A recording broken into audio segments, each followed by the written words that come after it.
Alright, I'll bite. You guys want another controversial video? Here you go. Today I'm going to be bringing you guys another Coaster Showdown episode. That's right. And what two better coasters to put up against each other than the two big B&M Giga coasters that everybody loves to talk about? That's right, everyone. The controversy table is offering up Orion and Fury 325 today in this video. We are going to absolutely bake these coasters up against each other. Okay. Enough of the stupid puns. I'll stop cooking now. I'll let you guys get to the part of the video that you're waiting for. So without further ado, welcome to Coaster Showdown episode 2.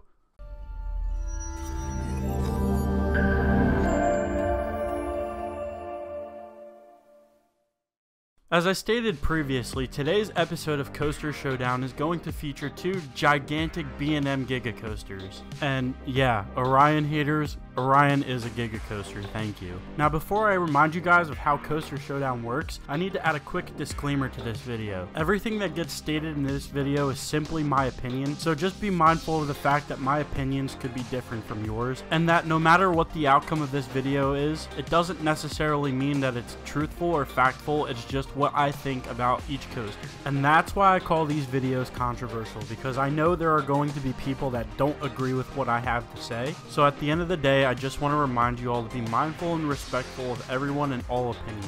So for those of you who haven't seen the first Coaster Showdown episode, basically how this series works is we pick two highly debatable coasters that are similar to each other, and then we try to debate them, figure out which one may possibly be the better ride. The first episode of this series featured Iron Gwazi versus Steel Vengeance, so if you guys haven't seen that video, I will link it down below in the description. Now some of you might be asking me right now why I didn't pick Intimidator 305 and why I picked Orion. Orion is more of a controversial argument for Fury 325 in my opinion. Intimidator 305 just offers a completely different ride experience, and it's not similar enough for me to be able to kind of like debate it against Fury 325. But for those of you who are hoping to eventually see Intimidator 305 on this series, don't worry because it's coming and I have a pretty good matchup for it. Now that that disclaimer is out of the way, let me quickly go over how this series once again works with you guys. Basically, there's 4 categories that these coasters are going to go up for debate in. These 4 categories are going to be layout, theme/setting, re-rideability, and intensity. So there is a total of 4 points that each coaster can be given, and in certain categories, each coaster may also both receive a point. Because I'm going to be completely honest with you guys, I have a feeling that there's going to be one category specifically for these two coasters where I have no choice but to give both rides a point. So with that all being said, let's start the showdown. Category number 1.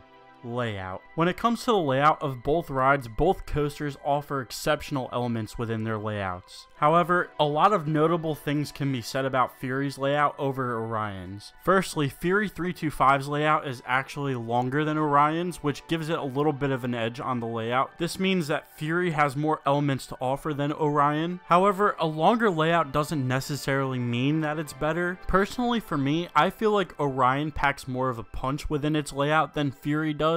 As one of my major issues with Fury's layout is there is this horrendous trim break before the Airtime Hill finale at the end of the ride, which really cuts that breakneck pacing that Fury has and kind of neuters the ending of the ride for me. And not only that, but also the elements that both rides similarly share, I feel like Orion does them better. For example, even though Orion is the shorter in height ride, I feel like its first drop feels a lot better than Fury's does. However, I will give it to Fury that it has the better pacing, which makes the layout feel stronger in the first half. However, the second half doesn't feel as strong as the first half on Fury, but you still get airtime on that finale at the end on Fury, which even though the trim break kind of neuters it for me, it's still really good. So in terms of layout, I'm going to give this point to Fury. Even though there's a lot of elements on Orion that I think are better than Fury's, for example, Orion's speed hill and its first drop, Fury still offers a lengthier and more of an experience than Orion can. And I think the strength of Orion's layout in comparison to the length of Fury's layout, I think they both balance each other out. So while as Orion has the shorter layout, I feel like it might be a little bit stronger than Fury's. However, I think overall Fury has a nice layout, and I think it is the better overall layout. So with that being said, there's nothing really more I can say about either layout,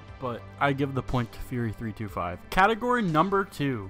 theme and setting. Now I'm going to keep it real with you guys. I'm going to be pretty brutal towards Fury about theming in this video. While I will admit that Fury's color scheme is absolutely epic, I personally think the overall theme is kind of weak. I love Fury's entrance sign, but the station in my opinion is not really anything special. In fact, I think a lot of the ride in general is just pretty basic generic theming, and I'm even half tempted to call this a parking lot coaster. While the coaster does look pretty good at the entrance of Carowinds and it is pretty welcoming, I feel like they could have done more with the area surrounding it, because when you approach it, it looks like it was just plopped into a giant grass field. I even feel like a couple of landscaping enhancements could have helped out in this situation. While that color scheme is pretty vibrant, it doesn't really stand out that much against the greenery, but then again, right now this is just me being super picky. Realistically, it doesn't look that bad. There are worse coasters that are actually in parking lots, but when it comes to Orion's theme, the queue line for Orion is themed immaculately, and I also love Orion's color scheme. I think that electric blue color scheme might just be my favorite color scheme of all time, honestly. Now, this is a little bit of a personal bias considering my favorite color is blue, but that deep color of blue that Orion is sporting is so pretty, and it's also extremely photogenic in my opinion. I also feel like the landscaping around Orion's layout is better than Fury's as far as the overall layout goes. It's more hidden back within the trees, and the night rides on Orion are absolutely killer because of that in my opinion. So for this category, I'm going to give the point to Orion. I think Orion has a better theme and setting than Fury 325 overall. I feel like if they had done more with Fury's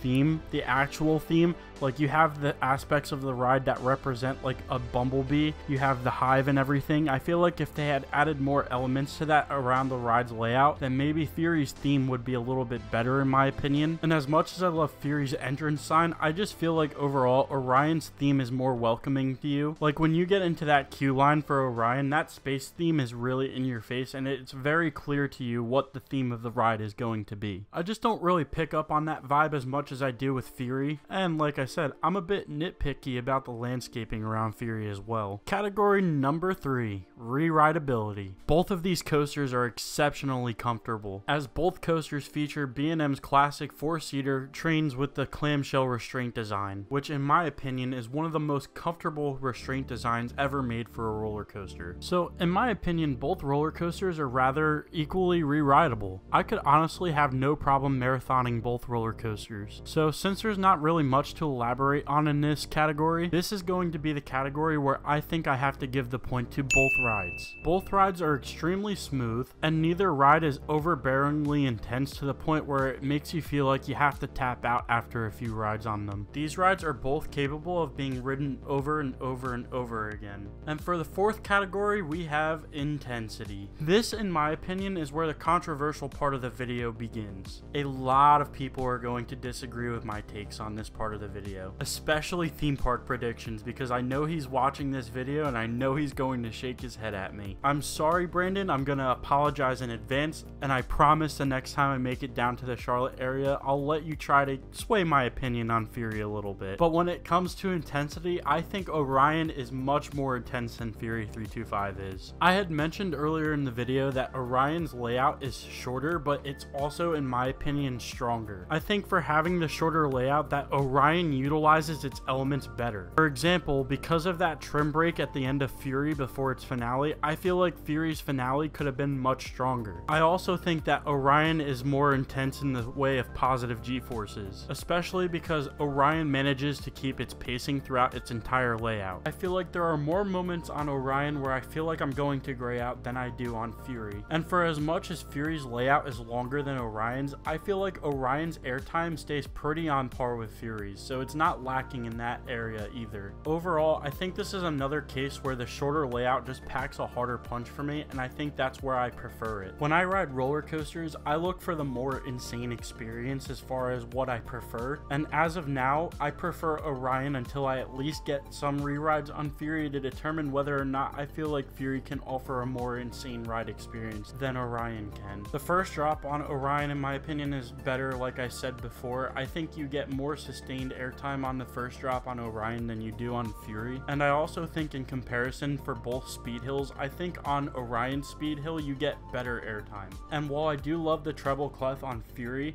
I think Orion's turnaround is more intense in positive G-forces. So that's that. Orion is the winner of this coaster showdown. I would love to know in the comments below if you guys agree with me or not. Now before I end the video, I just want to give a quick shout out to Brandon from Lamps and Coasters on Instagram, who was kind enough to provide me the theory picture for the thumbnail of this video. Make sure you guys head over to his Instagram page, as Brandon is a phenomenal coaster photographer. A link to his Instagram page will be provided in the description below. I hope you all enjoyed this video. I really appreciate you guys for taking your time to watch my videos. So as always, thank you for watching. Derailed Coasters out.